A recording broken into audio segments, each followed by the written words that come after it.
Bismillahirrahmanirrahim. Assalamu alaikum students. I hope that you all are doing good. In today's lecture students, we are going to start our new chapter, chapter number 5, named chemical reactions, and the topics are introduction and chemical reactions. तो students थोड़ा सा brief review दूंगी मैं science के बारे में। हमने क्या पढ़ा था कि साइंस क्या है, study of nature, natural things की स्टडी करते हैं हम। तो साइंस की डिफरेंट ब्रांचेस के बारे में हम जानते हैं कि कौन कौन सी होती हैं, बायोलॉजी, फिजिक्स एंड केमिस्ट्री। तो लास्ट जो आपने 2 चैप्टर्स पढ़े थे वो रिलेट कर रहे थे बायो से। उसमें आपने क्या पढ़ा था, स्टडी ऑफ लिविंग थिंग्स। तो अब जो चैप्टर हम स्टार्ट करने जा रहे हैं, जैसा कि नाम से ही पता चल रहा है, ये चैप्टर है, ये कौन सी ब्रांच से रिलेट कर रहा है, साइंस की, केमिस्ट्री से। तो इस चैप्टर में हमने केमिकल्स के बारे में पढ़ना है और केमिकल रिएक्शंस के बारे में।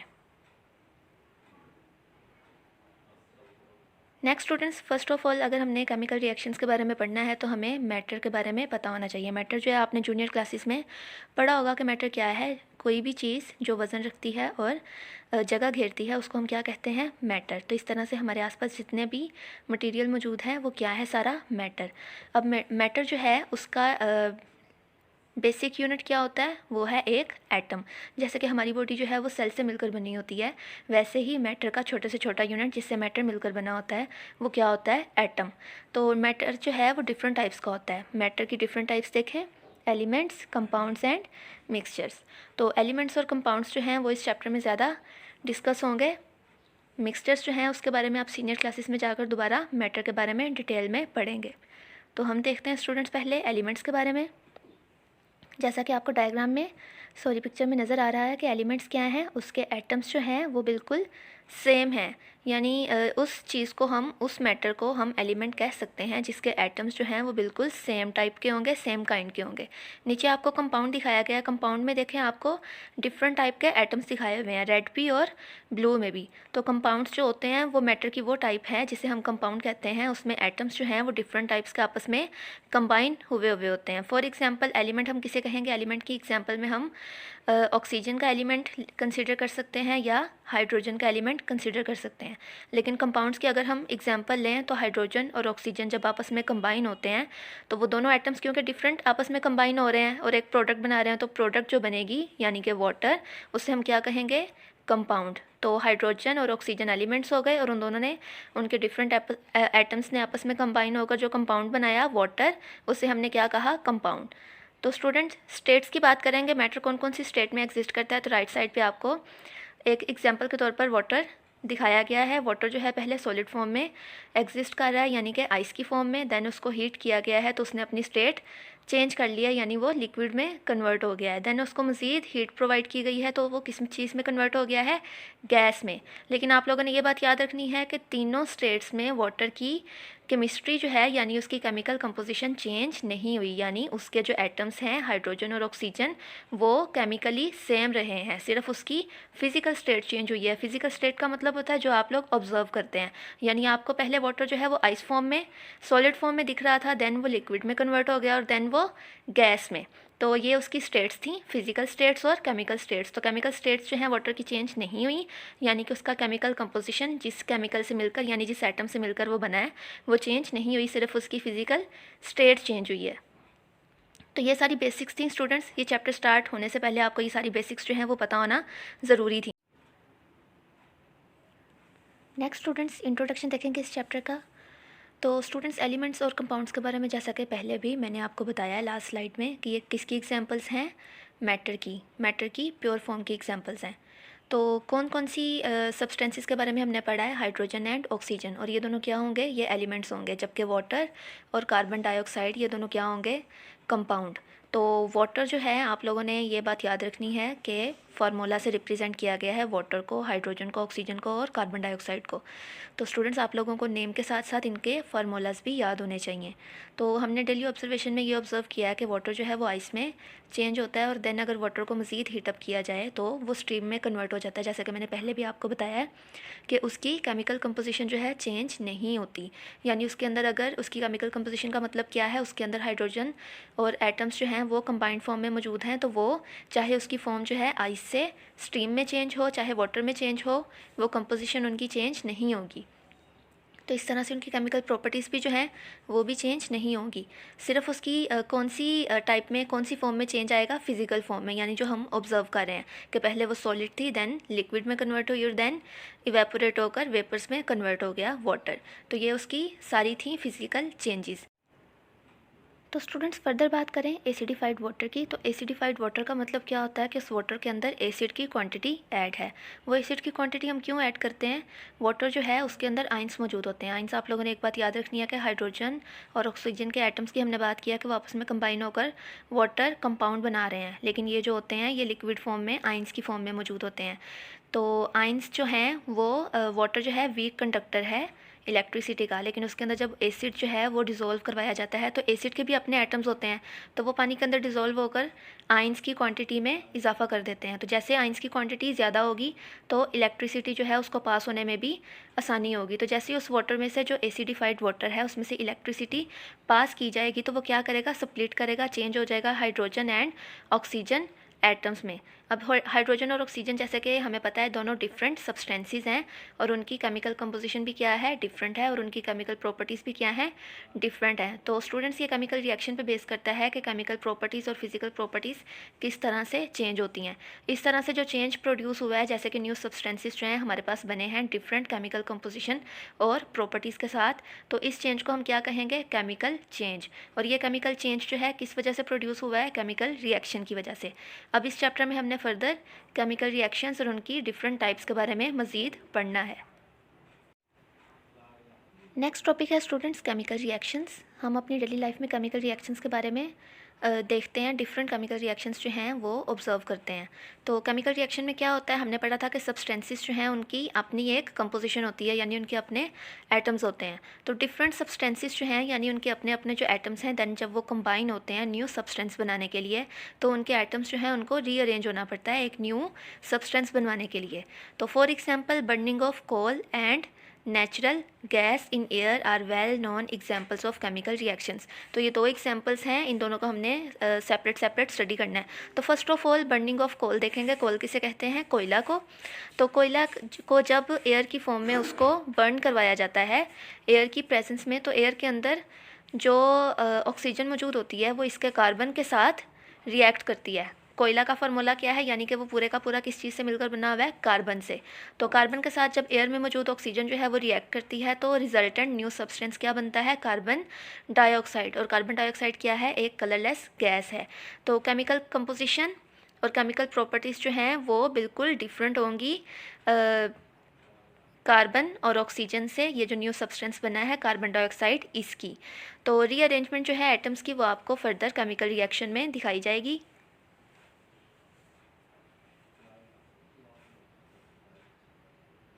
नेक्स्ट स्टूडेंट्स देखें, कार्बन और ऑक्सीजन जो हैं ये आपस में कंबाइन हुए हैं। ये दोनों क्या थे, सब्सटेंसेस थे डिफरेंट, और ये आपस में क्या हो रहे हैं, कंबाइन हो रहे हैं, यानी ये रिएक्ट कर रहे हैं, एक केमिकल रिएक्शन हो रहा है।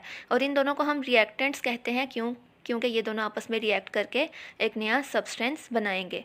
तो इन दोनों के एटम्स जो हैं आपको ब्लैक कलर में और पिंक कलर में दिखाए गए हैं। नेक्स्ट देखें, न्यू सब्सटेंस जो बनेगा वो है कार्बन डाइऑक्साइड। तो आप उसकी एटम्स की अरेंजमेंट देखें, कार्बन एटम जो है वो मिड में है और साइड्स पे ऑक्सीजन एटम्स जो हैं वो रीअरेंज होकर अपनी पोजीशन उन्होंने संभाल ली है। तो ये कार्बन डाइऑक्साइड का न्यू सब्सटेंस बन गया है, जिसे हमने क्या कहना है, प्रोडक्ट। तो आप लोगों ने एक बात याद रखनी है कि केमिकल रिएक्शन को हमेशा हम केमिकल इक्वेशन से रिप्रेजेंट करते हैं। केमिकल इक्वेशन में यानी हम लेफ्ट साइड पे लिखते हैं रिएक्टेंट्स, यानी कि कौन सी दो चीज़ें आपस में कंबाइन हो रही हैं, और देन एरो लगाकर, एरो के ऊपर देखें यहाँ पे बर्निंग लिखा हुआ है, यानी एरो के ऊपर हमने स्टेट लिखनी होती है, यानी जो कंडीशन इस रिएक्शन को प्रोवाइड की जा रही है। तो बर्निंग लिखा हुआ है, एरो लगाकर हमने राइट साइड पे क्या लिखना है, इक्वेशन के प्रोडक्ट। तो ये सारा हमने केमिकल रिएक्शन रिप्रेजेंट किया है केमिकल इक्वेशन की हेल्प से, और जो चीज़ें कंबाइन हो रही थी उनको हमने रिएक्टेंट्स कहा है, और जो हमारे पास न्यू सब्सटेंस बन रहा था उसको हमने प्रोडक्ट कहा है। तो रीअरेंजमेंट जो है एटम्स की वो भी आपको इस वक्त पिक्चर में नज़र आ रही है। नेक्स्ट स्टूडेंट्स डेफिनेशन देखें रिएक्टेंट्स एंड प्रोडक्ट्स की।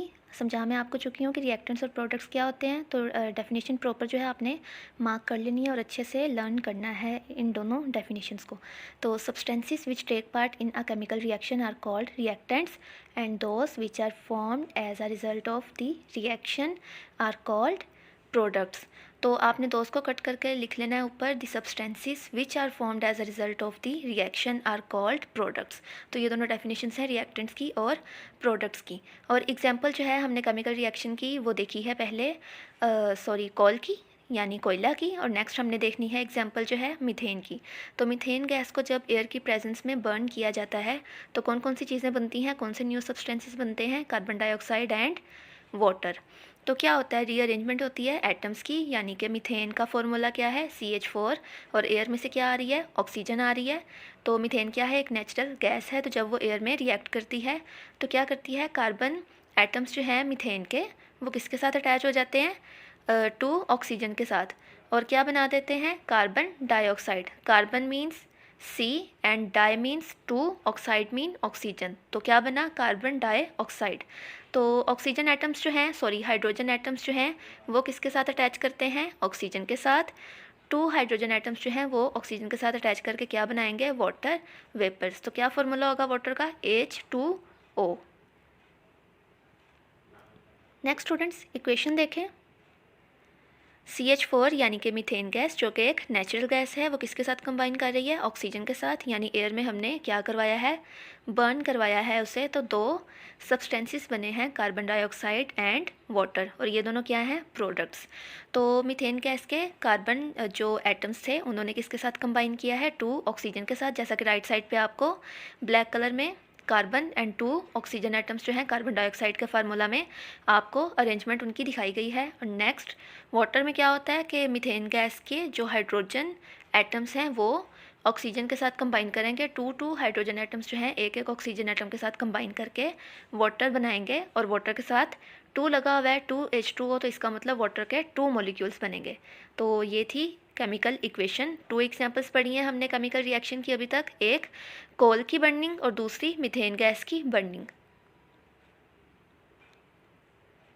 Next students, hydrogen and oxygen atoms की रीअरेंजमेंट जो है वो मज़ीद एक्सप्लेन करके दिखाई हुई है। ये देखें, हाइड्रोजन यानी कि हाइड्रोजन गैस जो है, नीचे आपको ब्रैकेट में लिखा हुआ नज़र आ रहा है हाइड्रोजन गैस, ये हमेशा मॉलिक्यूलर फॉर्म में मौजूद होती है। अब मॉलिक्यूल का मतलब क्या होता है कि हाइड्रोजन एंड हाइड्रोजन यानी 2 हाइड्रोजन जो हैं वो आपस में कंबाइन होंगे तो वो क्या बनाएंगे, एक मॉलिक्यूल बनाएंगे।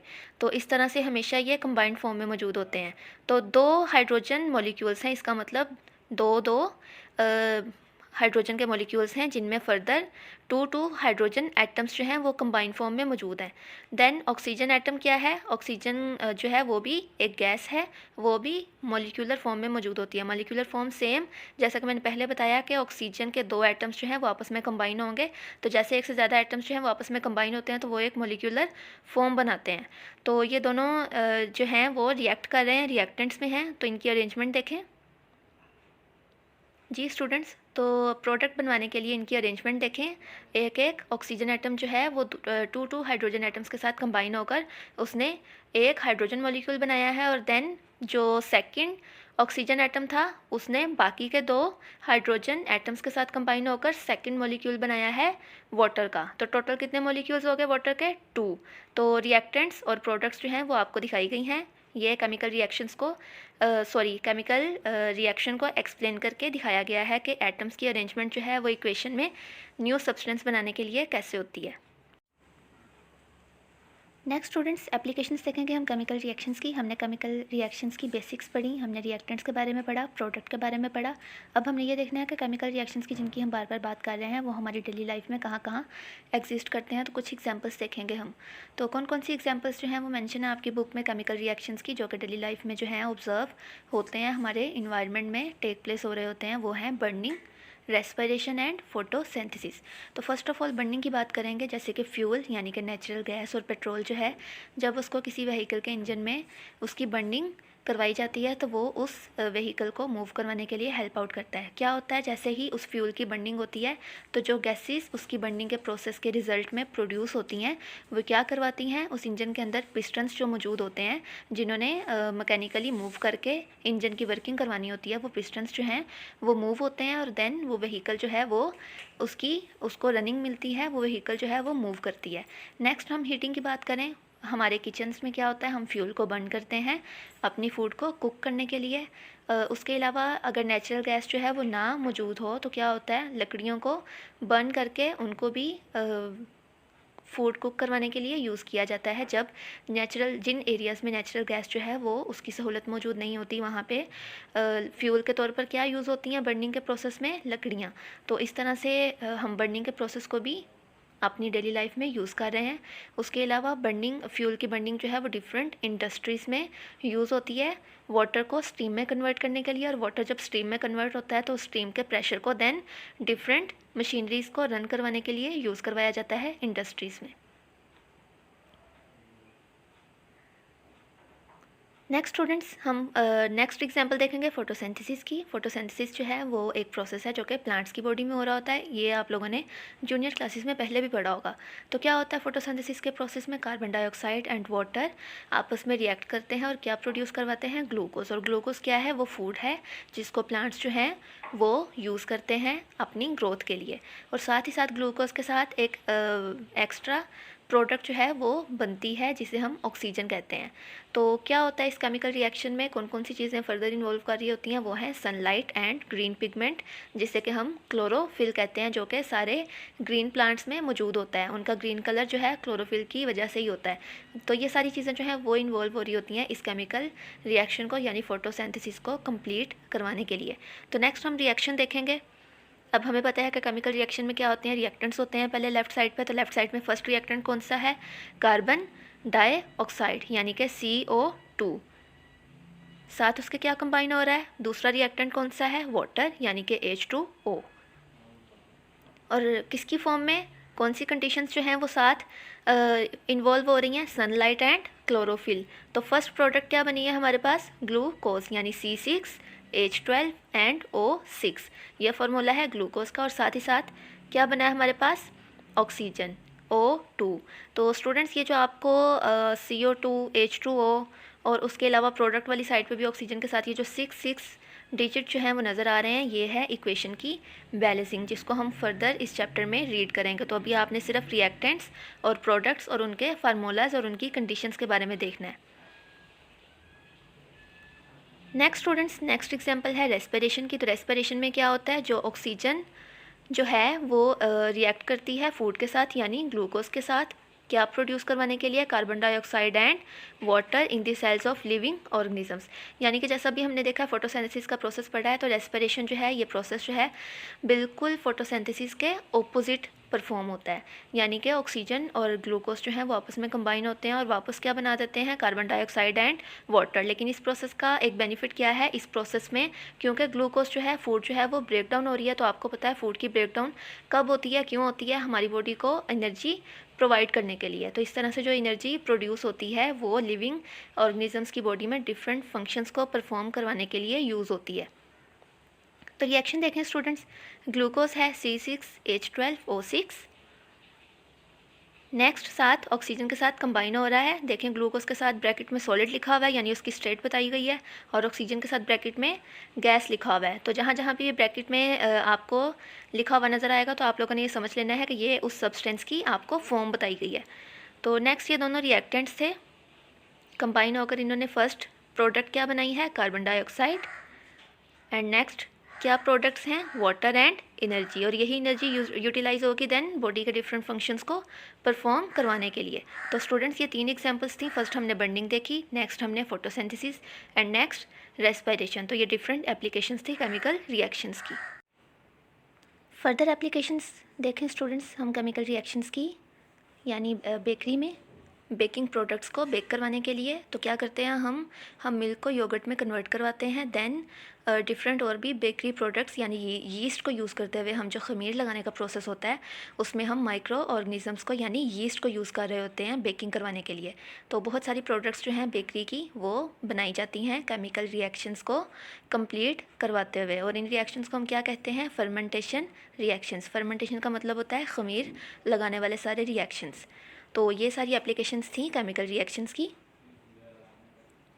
नेक्स्ट स्टूडेंट्स, आपकी बुक में दो एक्टिविटीज़ जो हैं वो मौजूद हैं। 5.1 में आपको बताया गया है कि आयरन जो है वो सल्फ़र के साथ रिएक्ट करेगा जब उसको हीट प्रोवाइड की जाएगी। तो रिज़ल्ट में कौन सी प्रोडक्ट बनेगी? ब्लैक कलर का आयरन सल्फाइड जो है वो बनेगा।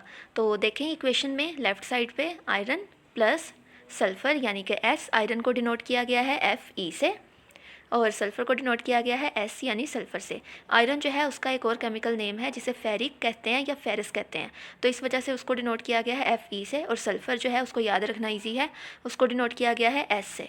और देन एरो लगाकर राइट साइड पे प्रोडक्ट बताई गई है कि आयरन सल्फाइड जो है वो प्रोड्यूस हुआ है जो कि सॉलिड फॉर्म में है। तो स्टूडेंट्स, ये एक्टिविटी जो है आपने बुक से डिटेल में स्टडी करनी है, सारा अपरेटस आपने स्टडी करना है। देन आपने ये केमिकल रिएक्शन जो है इसको देखना है, तो आपको केमिकल रिएक्शंस जो है इसकी प्रोडक्ट की फॉर्मेशन जो है वो ज़्यादा अच्छे से समझ आ जाएगी। नेक्स्ट स्टूडेंट, सेकंड एक्टिविटी है 5.2। उसमें रिएक्ट करवाया गया है आयरन को ऑक्सीजन के साथ। ऑक्सीजन कहाँ से ली गई है? एयर से। और क्या प्रोडक्ट जो है वो सामने आई है? वो है आयरन ऑक्साइड। तो इस प्रोसेस को हम क्या कहते हैं? रस्टिंग। क्यों? क्योंकि ये प्रोसेस जो है in the presence of moisture यानी नमी की मौजूदगी में हो रहा होता है। तो रिएक्शन देखें नीचे, आयरन लिया है लेफ़्ट साइड पे, आयरन के साथ ऑक्सीजन ऐड हुई है O2। देन एरो लगाकर जो प्रोडक्ट बनी है आयरन ऑक्साइड वो राइट साइड पे लिखी गई है Fe2O3। तो ये लेफ़्ट साइड पे आयरन के साथ 4 और राइट साइड पे आयरन ऑक्साइड के साथ जो 2 लगाया गया है, ये इक्वेशन को बैलेंस करने के लिए लगाया गया है। इसी टॉपिक को हमने नेक्स्ट फर्दर पढ़ना है। आप लोगों ने अभी रिएक्टेंट्स और प्रोडक्ट्स के बारे में समझना है। तो ये एक्टिविटी भी आप लोगों ने बुक से अच्छे से रीड करनी है, कौन सा ऑपरेटर्स यूज़ किया गया है, कैसे केमिकल रिएक्शन जो है वो परफॉर्म करवाया गया है। तो देन आपको ये केमिकल रिएक्शन जो है उसकी इक्वेशन भी अच्छे से समझ आ जाएगी। Thank you so much for watching students. Stay home, stay safe. अल्लाह हाफिज़।